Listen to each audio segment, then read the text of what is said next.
Assalamualaikum warahmatullahi wabarakatuh. Dan salam sejahtera. Alhamdulillah. Nahmadu wa nusalli ala Rasulil Karim. Saudara Datuk Amizan yang memangku jawatan kementerian atas kerana pemergian mengejut Saudara Allahyarham Datuk Seri Salahuddin Ayub, Menteri Komunikasi dan Digital, Saudara Fahmi Fuzia Saleh, Timbalan Menteri, KSU, dan hadirin hadirat yang hormati sekalian, terutama di kalangan saudara yang menjayakan menu rahmah, kedai rahmah dan program-program yang membantu mengurangkan beban masyarakat berpendapatan rendah di negara kita. Saya ucap terima kasih kepada kementerian, menterinya yang lalu dan kementerian, ketimbalan dan kementerian kerana telah memaknai arti ihsan dan rahmah yang kita lontarkan dalam idea Malaysia Madani. Baru-baru ini saya bicarakan soal ekonomi madani. Kerana negara patut ada anjakan supaya kita lebih yakin sekiranya semua peringkat, peniaga, pemimpin, elit masyarakat menumpu perhatian mereka, bangunkan negara, perbaiki kelemahan-kelemahan yang lalu, betulkan, perkemaskan institusi, dan kemudian beri galakan kepada pelabur tempatan domestik dan juga luar untuk yakin dan melabur dalam negara dalam bidang-bidang yang kita rasa dan tetapkan sebagai keutamaan: digital, security makanan, dan menumpukan perhatian dalam bidang perkhidmatan, dan juga apa yang diusahakan oleh SMEs.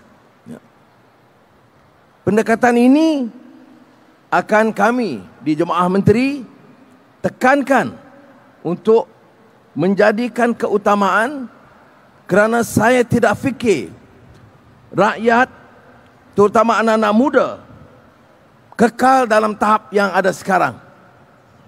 Malaysia punya keupayaan, kemampuan, dan ada tenaga profesional dan kerja, dan pedagang dan pelabur yang mampu bekerjasama mengangkat martabat negara kita.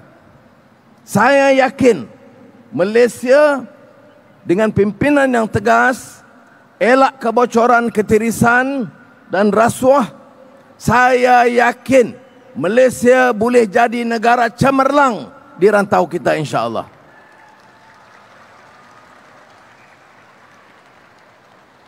Dalam jangka panjang, ini sahaja penyelesaiannya. Bila kementerian usahakan menu rahmah dan beberapa program rahmah, karena setutunya tuntutan kita ini, kita tertekan kerana cabaran semasa. Cabaran semasa menuntut kita ambil tindakan tambahan kerana orang susah. Bagi orang paling miskin, makanan yang kita anggap murah masih mahal. Maka dilancarkan program ini biar menyeluruh. Tetapi ingat, ini bukan penyelesaian. Penyelesaiannya ialah keupayaan kita memacu pertumbuhan yang lebih segar, memastikan ada pelaburan domestik atau tempatan dan juga luar negara, dan mengupayakan masyarakat, tenaga kerja dalam bentuk-bentuk latihan TVET yang lebih canggih, latihan kemarin lebih baik. Ada petanda-petanda awal yang menunjukkan kita ada keupayaan. Jawapannya kepada kita, kerajaan dan rakyat, masyarakat pedagang dan anak muda. Apakah kita mau kekal dalam keadaan semasa dan bergerak cara lembab atau kita punya keyakinan baru untuk memacu dengan keadaan yang lebih laju, lebih meyakinkan. Kerana hanya dengan cara itu kita boleh mengangkat martabat rakyat keseluruhannya. Soal rahmah ni tentu dalam tuntutan semua agama. Kadang-kadang di negara kita banyak bicara soal agama tapi tidak ada kasih sayang. Banyak bicara soal agama untuk bergaduh dan bercelaru di antara satu sama lain. Padahal keyakinan kita, agama itu adalah memberi rahmat, rahmatan lil alamin. Dan selalu saya popularkan hadis Nabi Muhammad SAW yang sangat asasi dalam soal negara, soal meniaga, soal keluarga, soal anak muda, yaitu mula dengan gerakan ketukkan hati nurani tentang apa itu kasih sayang. Kasih sayang yang di bumi. Irhamu man fil ard yarhamkum man fis sama.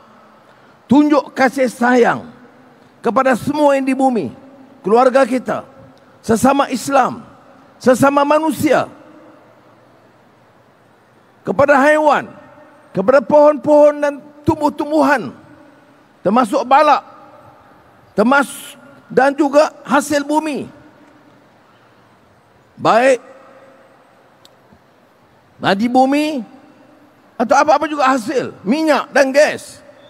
Mesti ada semangat untuk memelihara dan memulihara, untuk menjamin kelangsungannya. Kalau ini dilakukan, kita akan maintain an equilibrium in the society between man and nature. Compassion yang menjamin nilai manusiawi atau kemanusiaan. Kalau ada compassion, kita tak bergaduh soal perbezaan kaum. Tidak hangatkan suhu politik sehingga benci antara satu sama lain. Irhamu man fil ard. Show enough compassion, love and care for those on earth. Yarhamkum man fis sama. Nescaya yang di langit akan mencurahkan rahmat ke atas kamu. That the heavens will shower mercy on you or upon you. Jadi maknanya dia drive cetusan hati nurani dan keyakinan. Kita yakin melakukan itu sesuatu yang baik.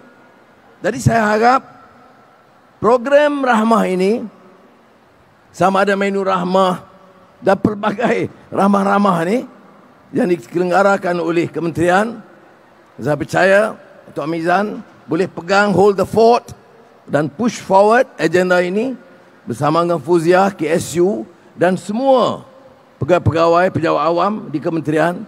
Pertahankan rekod dan tingkatkan lagi.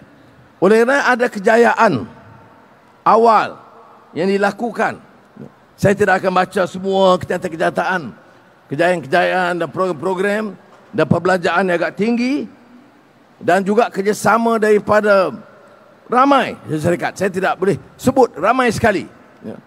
Saya beritahu Salahuddin dulu, bila kerajaan mengambil inisiatif dan disambut oleh restoran dan kedai dan lingkaran kedai-kedai, toko-toko, saya sangat rasa terharu dan saya bagi tahu dia patut ada satu majlis di mana kita ucapkan penghargaan dan terima kasih kepada mereka. Tapi sementara itu, kerana kejayaan ini, saya mau penjual rahmah, skim jual rahmah ini, SJR, diperluaskan. Kementerian ada mengusulkan supaya kalau boleh kita perluaskan di setiap kawasan Dewan Undangan Negeri di negara ini, supaya semua dapat mengecap kemudahan itu. So we are extending the program due to its initial success to cover, if possible, every sub-district in this country.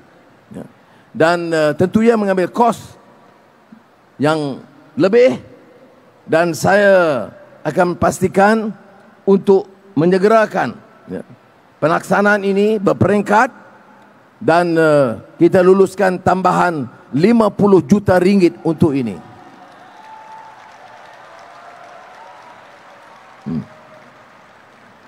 Kalau wang dana tidak cukup, saya nanti bincang dengan Menteri Keuangan cari wang tambahan. Tetapi kita lakukan ini kerana ia menyentuh cara langsung golongan pendapatan rendah. Tak ada makna bicara soal rahmah, tidak makna bicara soal perjuangan, tidak ada arti bicara soal compassion dan mercy dan care kalau soal makanan mereka tidak terjamin. Sebab itu dalam belanjawan madani saya katakan tahun ini 2023 kita catat ada sekitar 130,000 keluarga termiskin, miskin tegar, hardcore poor. Dan untuk itu saya kata kita mesti doktahkan. We want to set a record that this country with its resources, care, compassion among elites, professionals and businessmen, there's no reason why we cannot at least give the basic needs of the poorest of our community. Tak mungkin kita fikir boleh hidup dengan selesa, kemudian ada keluarga di Sarawak atau di Kelantan atau di Kedah ataupun di pinggir bandar Kuala Lumpur yang tak ada wang untuk beli susu untuk anak, tidak ada cukup wang untuk beli uniform sekolah untuk anak. Ini tidak harus berlaku di Malaysia tercinta ini. Oleh itu saya harap kerjasama saudara, kita sudah capai Ogos nanti dan ada beberapa bulan lagi, dan saya mahu gerakkan ini juga diselenggara selain daripada Kementerian Ekonomi, Kementerian Keuangan. Saya percaya kementerian ini yang bertanggungjawab secara langsung mampu menyelenggarakan dan membantu program ini. Sekian, terima kasih. Wassalamualaikum warahmatullahi wabarakatuh.